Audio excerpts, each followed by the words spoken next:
Donc nous continuons notre série dans le livre de Josué. Et là, aujourd'hui, donc accrochez-vous bien, parce que vous voyez, Josué 13 à 21, ce ne sont pas les versets, hein, ce sont 9 chapitres. Donc on a le temps, on va les lire. Non, je plaisante, ça fait beaucoup. Soyez rassurés, on ne va pas faire ça. Voilà le sujet d'aujourd'hui, Josué, les chapitres 13 à 21, l'héritage.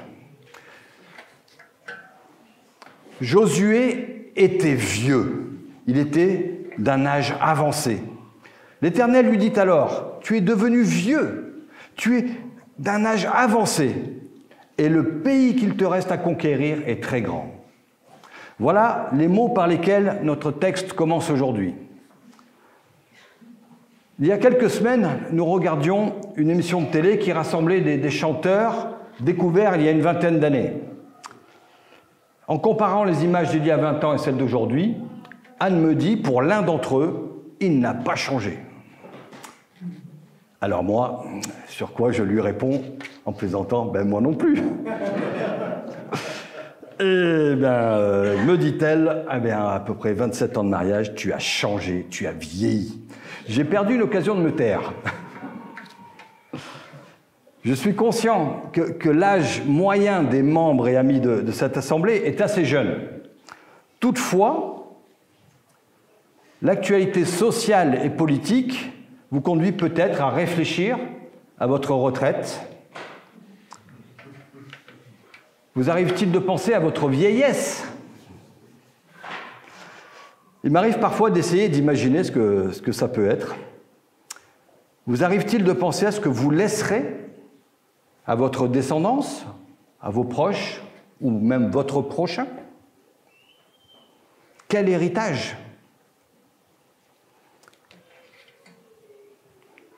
Voilà le thème de ces 9 chapitres. Un temps viendra où nous devrons tous investir dans l'avenir par le biais d'un héritage. Le meilleur héritage que chacun de nous puisse laisser sur terre est celui de transmettre Jésus aux générations futures. Dans ce message, nous apprenons à obéir complètement à Dieu, même si cette obéissance ne permet pas d'achever la totalité de l'œuvre que Dieu a commencée ou qu'il poursuit en nous. 2 chapitres plus tôt, au chapitre 11, verset 15 précisément, la parole de Dieu dit que Josué, n'a rien négligé de tout ce que l'Éternel avait ordonné à Moïse. Le chapitre 11 nous a donné une déclaration d'achèvement. Josué a obéi complètement aux instructions de Dieu et ce faisant, n'a rien négligé. Mais le chapitre 13 nous donne un ton différent.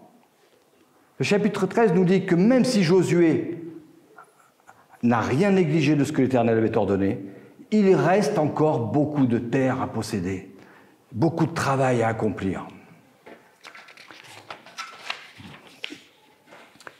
Et par un processus de révélation et de réalisation même, nous apprenons que Josué ne sera pas l'homme qui possédera le reste du pays. Pourquoi? Parce que Josué est vieux et avancé en âge. Et Josué, dans sa vieillesse, nous enseigne que nous pouvons obéir complètement à Dieu et pourtant ne pas mener à bien la totalité de l'œuvre que Dieu a commencée ou fait avancer en nous. Nous pouvons terminer la tâche en cours et en même temps faire face à une tâche inachevée. Écoutez ce que le livre des Actes nous dit de David, en Actes 13, 36. « Or, après avoir, dans sa propre génération, été au service de la volonté de Dieu, David est mort. Il a rejoint ses ancêtres et a connu la décomposition. » Écoutez aussi ce que Jésus a prié dans l'évangile de Jean. On peut lire ça au chapitre 17. Jésus dit, « J'ai révélé ta gloire sur la terre, j'ai terminé ce que tu m'avais donné à faire. » Dans ces 2 textes, au sujet de David et de Jésus, il y a achèvement d'une tâche. David a servi le dessein de Dieu dans sa propre génération. Jésus a accompli l'œuvre qui lui a été donnée de faire par son Père. Il y a un achèvement, mais en même temps, il y a une continuation. Les desseins de Dieu n'ont pas pris fin à la mort de David. Le monde n'a pas pris fin lorsque Jésus a prié pour que son œuvre soit accomplie. Est-ce que nous pouvons dire à la fin de notre vie, je n'ai rien laissé en plan? Oui. Pouvons-nous dire à la fin de notre vie, il y a encore beaucoup à faire? Oui, aussi. Josué nous montre comment il peut en être ainsi. Et si nous y prêtons attention, nous avons quelque chose à apprendre de Josué, mais aussi sur Dieu. Nous pouvons apprendre comment Dieu accomplit ses desseins pour nous dans le temps, tout en accomplissant simultanément à travers nous ses desseins intemporels. C'est un peu compliqué, relisez la phrase. Le livre de Josué peut être divisé en 4 sections principales. Première section, la promesse d'un héritage. C'était les 5 premiers chapitres. La deuxième section, c'était la conquête du pays promis, les chapitres 6 à 12, qui ont été clôturés par Daniel il y a 2 semaines. Le troisième volet, c'est celui d'aujourd'hui. C'est le temps du partage de l'héritage. Dans ces chapitres 13 à 21, comme je vous l'ai dit, que nous ne lirons pas dans leur intégralité, mais je vous encourage quand même à les lire chez vous. Le partage du pays par un découpage et une attribution aux 9 tribus ennemies qui n'avaient pas encore eu leur part d'héritage. Nous reviendrons là-dessus.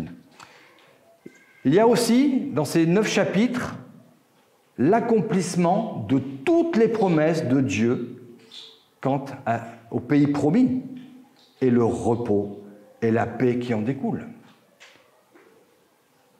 Tout est accompli. Tout est accompli, mais pourtant la tâche est inachevée. Et il y a une dernière section, les chapitres 22 à 24, dont nous parlerons Josh et Jérémie, servir dans le pays. Josué 13 à 21. Nous avons vu que dans les chapitres précédents, qu'Israël a connu la défaite, notamment contre Haï, une défaite consécutive à son péché. Et cela continue en Canaan, la terre promise, où ils sont désormais installés. Nous lisons à plusieurs reprises, et par exemple en Josué 15, en ce qui concerne la tribu de Juda, les Judéens ne parvinrent pas à chasser les Jébusiens, Jébus c'était l'ancienne Jérusalem, l'ancien nom de Jérusalem, les Jébusiens qui habitaient à Jérusalem, et les Jébusiens ont habité avec eux à Jérusalem jusqu'à aujourd'hui. Et on lit dans tous ces chapitres, pour d'autres tribus, il en était de même. Ils n'ont pas réussi à chasser ceux qui vivaient là. On lit en Esdras 9, sur ce thème, sur ce sujet, le peuple d'Israël, les prêtres et les lévites ne se sont pas séparés des populations installées dans la région. Ils imitent leurs pratiques abominables. Oui, celles des Cananéens, des Hittites, des Phérésiens, des Jébusiens, des Ammonites, des Moabites, des Égyptiens et des Amoréens. Vous pourrez lire ça dans le livre qui suit le livre de Josué, c'est celui des juges.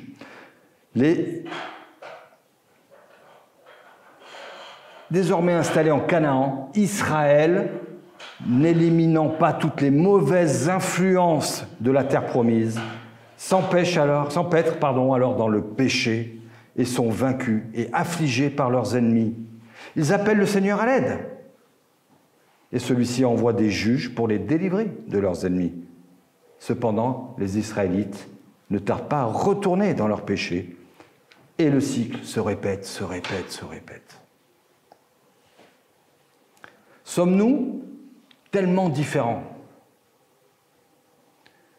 On pourrait se dire, j'ai souvent pensé ça, je dis, mais quel privilège les Israélites, délivrés de l'esclavage en Égypte, la manne dans le désert, arriver dans la terre promise, là où le lait coule, le miel aussi. Quel bonheur! Ils recommencent leurs bêtises et s'empêtent dans leurs péchés. Sommes-nous tellement différents? Suis-je tellement différent? Ou alors, est-ce qu'on reconnaît humblement que nous ne valons pas mieux que les Hébreux de cette époque? Notre vieille nature pécheresse refait souvent surface, n'est-ce pas? Avons-nous éliminé de nos fréquentations tout ce qui pourrait nous influencer, nous entraîner dans le péché? Ai-je éliminé tout ce qui peut m'influencer dans les médias au sens large? Mes collègues de travail, auxquels peut-être un jour je n'ose pas dire non? Est-ce que je suis différent des Hébreux? Heureusement que nous pouvons nous en repentir et que Dieu est fidèle et juste pour nous pardonner. L'histoire nous démontre que l'humanité pécheresse ne peut pas s'en sortir sans Dieu. C'est une spirale infernale, celle du péché. Voilà pourquoi nous devons nous atteler avec urgence à transmettre un héritage maintenant et aux générations futures, à savoir transmettre l'évangile de Jésus-Christ. Nous voilà donc au chapitre 13. Josué et Israël ont reçu l'héritage. Dieu les a conduits à travers le Jourdain, dans le pays qui leur a été promis. Josué et Israël ont conquis le pays, ou plus précisément, Dieu a combattu pour Israël, Dieu a combattu lui-même le péché, nous rappelait Daniel, et leur a donné la victoire sur leurs ennemis. Des grandes murailles, Jéricho, de grandes armées sont tombées devant eux. Le chapitre 13 de Josué commence cette troisième section, diviser, partager le pays, partager l'héritage. Et la parole de Dieu nous donne deux raisons pour cette transition de la conquête, des 6 chapitres précédents, au partage aujourd'hui. Premièrement, Dieu a donné à Israël, dans la bataille, les rois du nord et du sud. Plus récemment, avec la défaite de Jabin, roi de Hazor, au chapitre 11, et l'incendie de cette ville, c'était une ville stratégiquement connectée, c'était une grande ville, c'était énorme. En plus, il a accordé la défaite contre une armée nombreuse comme le sable qui est au bord de la mer, nous dit Josué 11. Et la défaite de 31 rois. Donc, désormais, l'opposition d'Israël a été neutralisée. C'est la paix. Les grandes villes et les rois ennemis avaient disparu. Ça, c'est la première raison. C'est la paix, ils peuvent s'installer. La deuxième, j'insiste, Josué est vieux.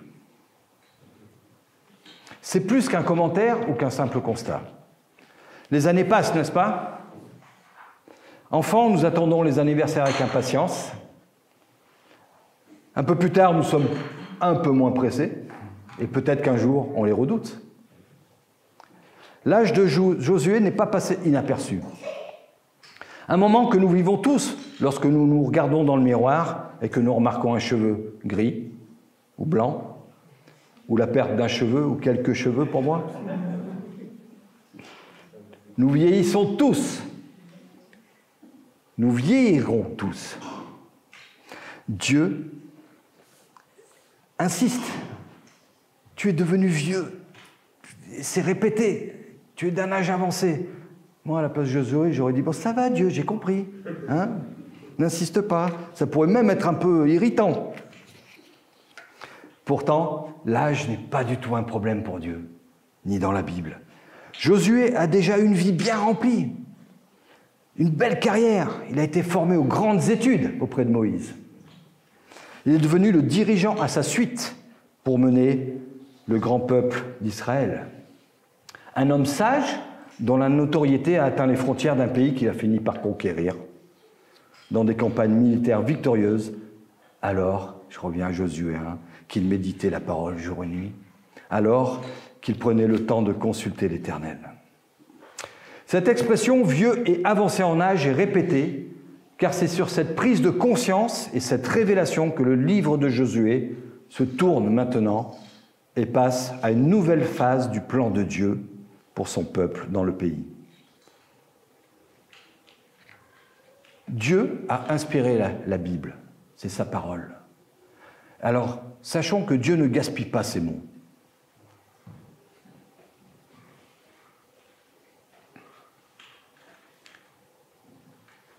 Dieu révèle non seulement une réalité, mais aussi un but pour cette réalité.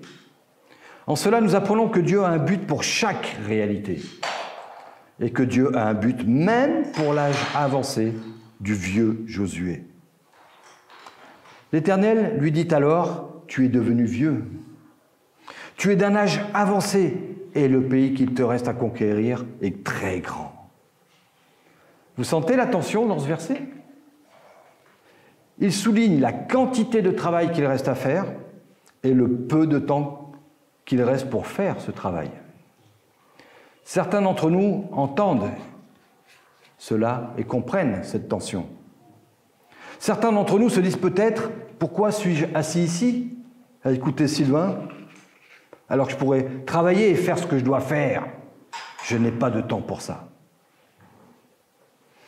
À première vue, ça peut sembler même décourageant. Josué n'a plus beaucoup de temps, mais il reste beaucoup de terre à posséder, du pain sur la planche. Il n'y a pas assez de temps pour que Josué fasse tout ce qui doit être fait. Mais remarquez que Dieu le sait. Dieu le sait. Voilà une proclamation de l'Évangile. Il n'y a pas assez de temps pour que vous fassiez tout ce qu'il y a à faire, mais Dieu le sait. Dieu le sait. L'Église de Jésus-Christ fait des disciples de Jésus en allant, en baptisant, en enseignant, maintenant depuis près de 2000 ans. Et le monde entier n'a toujours pas entendu l'Évangile. Nous connaissons les récits des Évangiles. Jésus a fait de grandes œuvres, mais il a dit que ses disciples en feraient encore de plus grandes. Il a transmis l'œuvre. Vous avez lu certainement le livre des Actes des Apôtres. Et prochainement, nous aurons l'occasion de le relire et le méditer ensemble. Le livre des Actes qui relate d'étonnants miracles de Dieu au fur et à mesure que l'Évangile se répandait, que les disciples se multipliaient et qu'un grand nombre de personnes adhéraient à la foi. Et pourtant, nous sommes ici aujourd'hui et le monde entier n'a toujours pas entendu la bonne nouvelle de Jésus-Christ. Tous les Croix-Roussiens n'ont pas connaissance de cette bonne nouvelle de l'Évangile, ni même ceux habitant dans le 5e arrondissement. L'Église primitive n'a pas eu assez de temps pour accomplir tout le travail. Et c'est pourquoi Dieu nous a placés ici aujourd'hui dans la métropole de Lyon. Nous poursuivons la tâche inachevée dans cette génération. Et il arrive un moment où notre travail doit changer. Un moment pour que nous puissions préparer la génération suivante à poursuivre la tâche inachevée dans leur génération. Pour que vous puissiez transmettre la foi aux générations à venir. Dieu a été et est dans ce texte en train de préparer Josué à faire un tel travail. Dieu est encore une fois l'initiateur, mais aussi l'acteur. Celui qui a revendiqué le pays pour eux, celui qui a conquis le pays pour eux et qui aujourd'hui partage le pays pour eux. Dieu n'est pas lié par le temps. Et parce que Dieu n'est pas lié au temps, les promesses de Dieu ne sont pas liées au temps.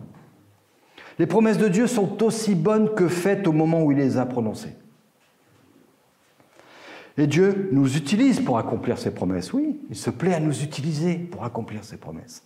Et pourtant, Dieu n'a pas besoin de nous pour accomplir ses promesses. Parce que les promesses de Dieu ne sont pas basées sur moi, heureusement. Elles ne sont pas basées sur nous.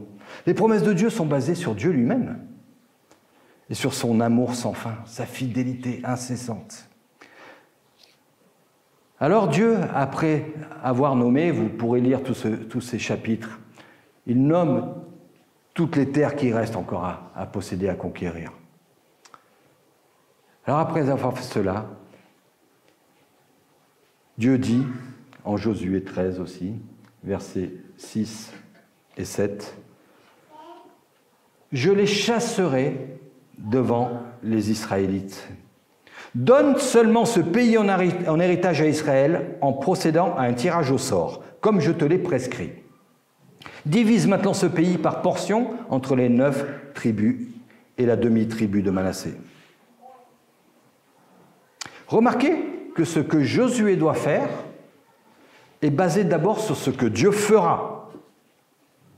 L'Éternel dit « Je les chasserai moi-même. Je n'attribuerai le pays qu'à Israël comme héritage. Je partagerai ce pays comme héritage entre les 9 tribus et demie, les 9 tribus, la moitié de la tribu de Manassé. » Il y a 12 tribus en Israël, vous savez cela. Alors pourquoi on parle de 9 tribus et demie? Tout simplement, hop, on va mettre la carte. Voilà. Ici, vous avez le Jourdain. Donc là, ils ont traversé le Jourdain. Et à l'est de Jourdain, les terres avaient déjà été attribuées par Moïse aux tribus de Gad, Ruben et la demi-tribu de Manassé. Et aujourd'hui, nous sommes à l'ouest du Jourdain et il reste donc 9 tribus et demie auxquelles il faut accorder et partager les terres. Donc maintenant, le job pour Josué, c'est de diviser le reste de la terre comme un héritage entre les tribus restantes. Ce mot « héritage » est un thème plus que récurrent dans Josué. Il est employé 40 fois. Le mot « héritage » dit en un mot ce dont parle ce passage de 13 à 21. Un héritage rappelle également que le temps est court. Dieu est éternel, mais notre forme terrestre ne l'est pas. En Jacques, on peut lire « vous qui ne savez pas ce qui arrivera demain ». En effet, qu'est-ce que votre vie?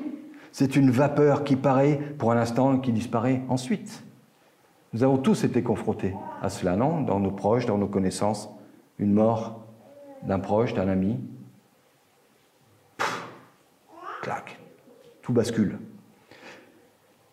Aussi, il n'est pas nécessaire de laisser un héritage si vous ne vieillissez pas. Mais nous vieillirons tous. Nous avancerons en âge et nous mourrons tous. Il est réservé aux êtres humains de mourir une seule fois, après quoi vient le jugement, nous dit l'auteur de l'Épître aux Hébreux. Le temps est court. Cette réduction de temps de l'humanité sur Terre est une conséquence directe du péché. Et cela remonte au premier homme, Adam. Paul nous dit, dans la lettre aux Romains, « C'est pourquoi de même que par un seul homme, le péché est entré dans le monde, et par le péché la mort. De même, la mort a atteint tous les hommes, parce que tous ont péché. » Un héritage signifie que quelqu'un d'autre poursuivra le travail. Cette idée d'héritage représente quelque chose qui se perpétue, quelque chose qui est transmis, quelque chose qui est durable. Toutefois, il y a quelque chose de défectueux dans l'héritage humain. Pour lire l'Ecclésiaste, il en a fait le constat. Vous pourrez travailler dur dans la vie. Vous pourrez réussir matériellement, amasser des trésors sur la terre et laisser tout ce trésor pour lequel vous avez travaillé dur à quelqu'un après vous. Et il peut en tirer encore plus, ou alors il peut le dilapider.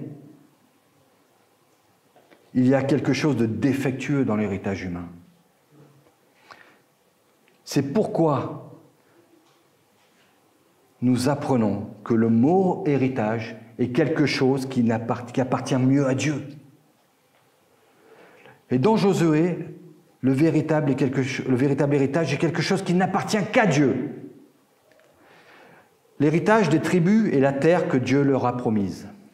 C'était les promesses de Dieu, un héritage durable, un héritage inaltérable. Dans le chapitre 14 de Josué, il est dit « Le partage eut lieu par tirage au sort, comme l'Éternel l'avait ordonné par l'intermédiaire de Moïse pour les 9 tribus et demie. Cela signifie que le pays a été divisé et distribué par tirage au sort devant l'Éternel. » C'est répété en Josué 19. Ce tirage au sort, ça peut nous interpeller. On pourrait imaginer un lancer de dés, tirer à la courte paille, je ne sais pas comment il faisait. Mais en réalité, Ce tirage au sort ne laissait aucune place au hasard. Bien au contraire, c'était un processus par lequel Israël laissait agir Dieu dans sa souveraineté. En d'autres termes, le peuple ne savait pas qui se retrouverait avec quelle terre, mais il avait l'assurance que Dieu supervisait et dirigeait le processus. C'est fort, hein? La terre a donc été divisée. L'héritage a été réparti. Alors, je ne m'adresse pas à vous en tant que notaire cet après-midi, mais tout simplement en tant que disciple de Jésus-Christ. Et j'aimerais que l'on comprenne, à partir de ce texte, qu'il est important que vous ayez un testament. Il est important qu'au fur et à mesure que Dieu déplace l'œuvre de votre vie de la promesse à la conquête, à l'heure du partage de l'héritage, que vous embrassiez l'œuvre que vous donne dans cette saison de transmission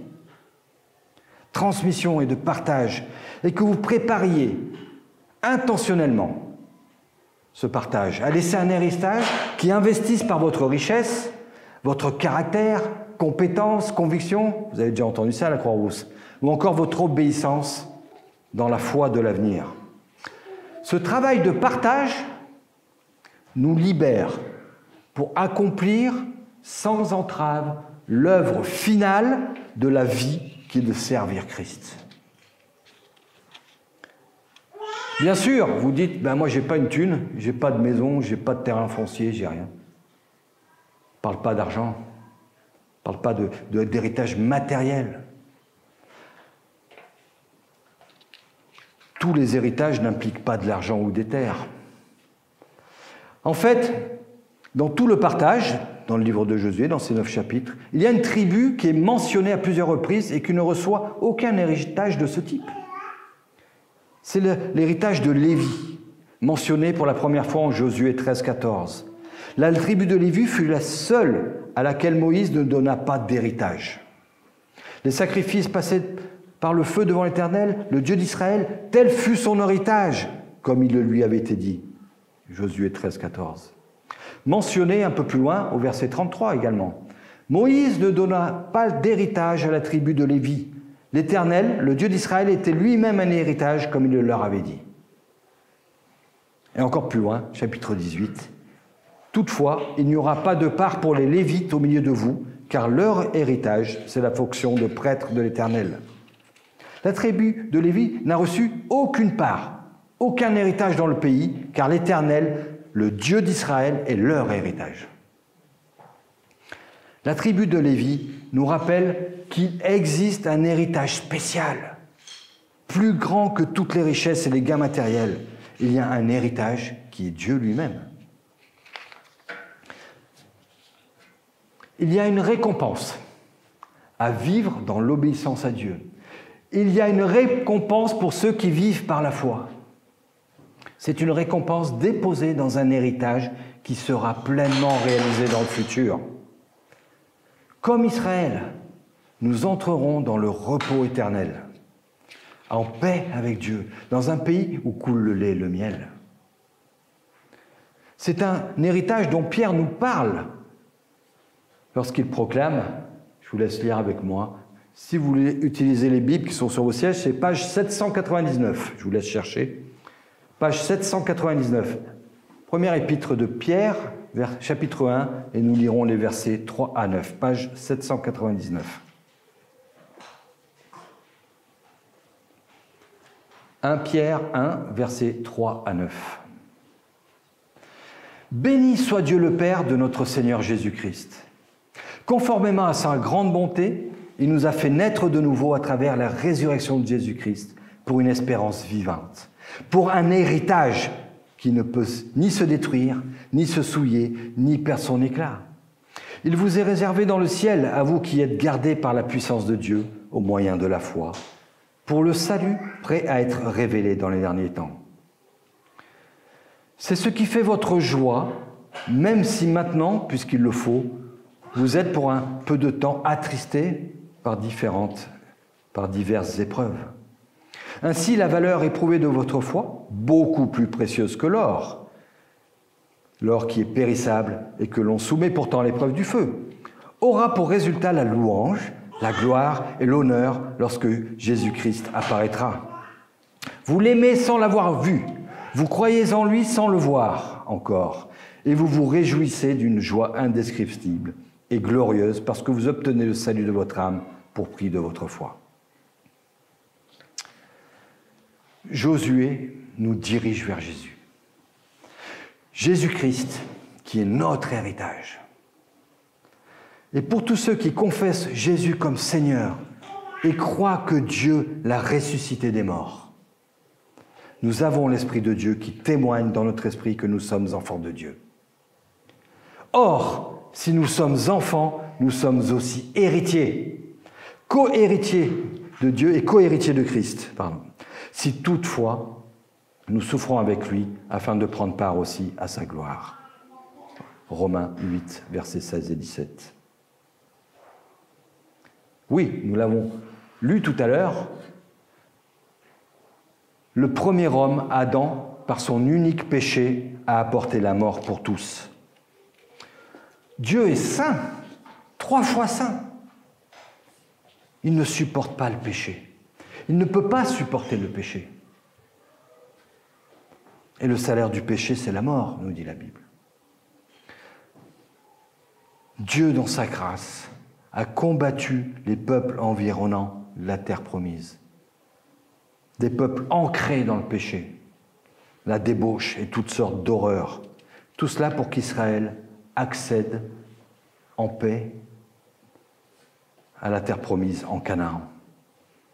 Mais Dieu a également combattu et vaincu le péché une fois pour toutes, pour que nous puissions être sauvés de la mort, pour que nous puissions obtenir la vie éternelle, pour que nous puissions être dans la présence de Dieu pour l'éternité, réconciliés avec lui, pour que nous puissions être au bénéfice de cet héritage éternel. Il a vaincu le péché une fois pour toutes en la personne de Jésus-Christ, son propre Fils. Celui qui n'a pas connu le péché. Il l'a fait devenir péché pour nous, afin qu'en lui, nous devenions justice de Dieu. 2 Corinthiens 5. Jésus, le Fils de Dieu, est descendu du ciel pour endurer sur la croix le châtiment consécutif à nos fautes. Alors, le pardon de n'importe quelle faute est possible. En Jésus, par sa seule mort pour tous et sa résurrection, Dieu donne la vie éternelle. Dans la paix, dans sa présence, cela comme un héritage éternel pour nous qui sommes en lui. Cet héritage n'est pas fondé sur une quelconque œuvre que nous pourrions accomplir.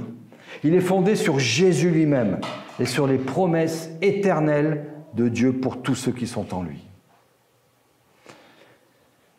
Les chapitres 13 à 19 décrivent les attributions et les délimitations des terres aux différentes tribus d'Israël.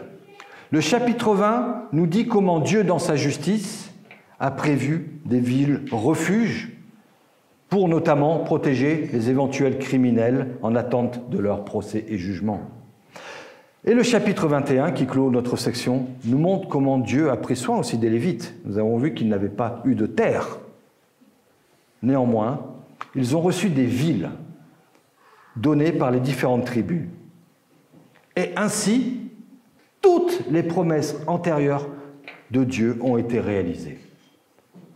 Voilà comment se termine notre section du partage de l'héritage.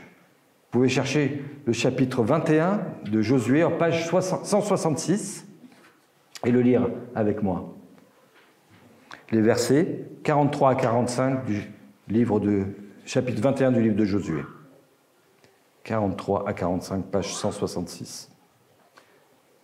C'est ainsi que l'Éternel donna à Israël tout le pays qu'il avait juré de donner à leurs ancêtres. Ils en prirent possession et s'y installèrent. L'Éternel leur accorda du repos de tous côtés, comme il l'avait juré à leurs ancêtres. Aucun de leurs ennemis ne put leur résister, et l'Éternel les livra tous entre leurs mains. Et retenez bien cette phrase. De toutes les bonnes paroles que l'Éternel avait dites à la communauté d'Israël, aucune ne resta sans effet. Aucune. Toutes s'accomplirent. tout est accompli. Alors pourquoi, pour nous, en ce qui nous concerne, pourquoi nous approprier les promesses de Dieu? Pourquoi conquérir le pays? Pourquoi partager, transmettre l'héritage? Eh bien, pour Josué, il s'agissait du processus que Dieu avait mis en œuvre à travers son peuple pour qu'il puisse servir Dieu dans le pays, pour qu'il puisse jouir de lui, pour toujours dans une relation d'alliance spéciale et une vie d'adoration. Il en va de même pour nous. Dieu désire que nous puissions le connaître, jouir de la communion avec lui, être en paix avec lui, l'adorer maintenant et pour toujours. Et c'est cela que Jésus nous donne. Il est notre héritage, maintenant et pour toujours. Voulons-nous voir nos enfants, nos petits-enfants, toute leur génération, goûter à la grâce de Dieu? Devenir à leur tour héritiers de Dieu, co-héritiers de Christ? Alors voilà le plus grand héritage que chacun de nous puisse laisser sur cette terre, c'est celui de transmettre Jésus. L'héritage éternel aux générations futures. Pour qu'un grand nombre ait accès à cette bonne nouvelle de l'Évangile, au plein pardon reçu de Dieu par sa seule grâce, permettant d'être totalement réconcilié avec Dieu et devenir héritier du royaume de Dieu. Et si aujourd'hui, vous n'avez pas encore accepté le Seigneur Jésus-Christ comme votre Sauveur, voulez-vous être au bénéfice de cet héritage éternel? Demandez à Dieu de se révéler. Et si vous le faites avec sincérité, il le fera. Il arrive un moment où nous devons tous porter notre attention sur la manière dont nous allons investir dans l'avenir par le biais d'un héritage terrestre. Nous devons demander à Dieu de nous montrer comment faire en sorte que cet héritage terrestre serve à sa gloire éternelle. Dieu révélera à chacun de nous, mais aussi en Église, ce qu'il voudrait que nous fassions. Il ne tient qu'à nous d'y répondre, en lui obéissant fidèlement. Ici à la Croix-Rousse, Caluire, un peu plus au nord, dans le 5e arrondissement. Prions pour cela, et Dieu montrera ce qu'il a préparé pour que nous puissions ensemble le servir. Dieu accomplira ses desseins et promesses pour nous, en nous. Ne craignons pas, ne doutons pas. On a un projet dans l'Ouest, ça fait peur, on doute. Bien sûr, c'est normal. Un groupe a commencé à se constituer hier pour réfléchir, et ça soulève tout un tas de doutes, tout un tas de ce qu'on peut imaginer, des peurs qui sont normales. Il faut lever tout cela, il ne faut pas avoir peur de les exprimer. Ne craignons pas et ne doutons pas, car Dieu n'accomplira pas tous ses desseins en nous seuls. Et heureusement, parce que Dieu l'a fait et le fait en Jésus-Christ. Je conclus avec cela. Page 767 dans vos Bibles. Éphésiens 1, les versets 11 à 14.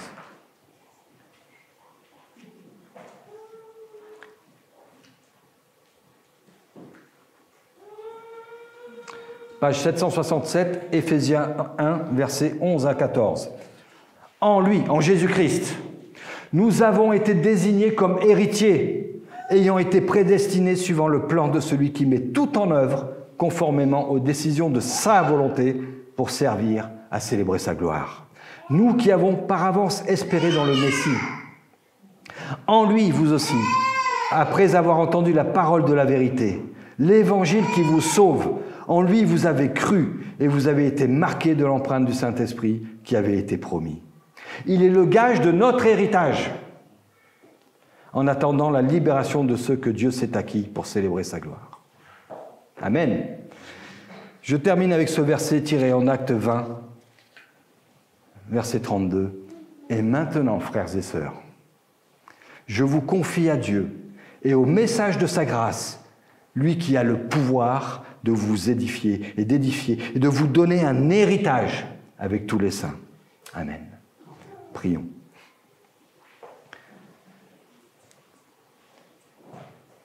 Notre Dieu, nous sommes tellement reconnaissants de ce que tu nous as ajouté à ta famille. Fais de nous tes enfants. Fais de nous des héritiers, co-héritiers de Christ. Merci pour cette vie éternelle, pour ce pays promis. Merci pour cette prochaine nouvelle terre, nouveaux cieux, dans lesquels tu vas nous accueillir pour l'éternité dans ta présence. Mais on ne veut pas être égoïste, et on veut que d'autres en bénéficient. Et tu veux nous utiliser pour ton service, pour transmettre ce message de l'Évangile. Alors, aide-nous, conduis-nous, inspire-nous dans tous les projets, dans toutes les actions que nous pourrons mener à l'avenir, pour que nous puissions transmettre l'Évangile dans cette génération, mais aussi à nos enfants pour la prochaine génération. Au nom de Jésus, je prie. Amen.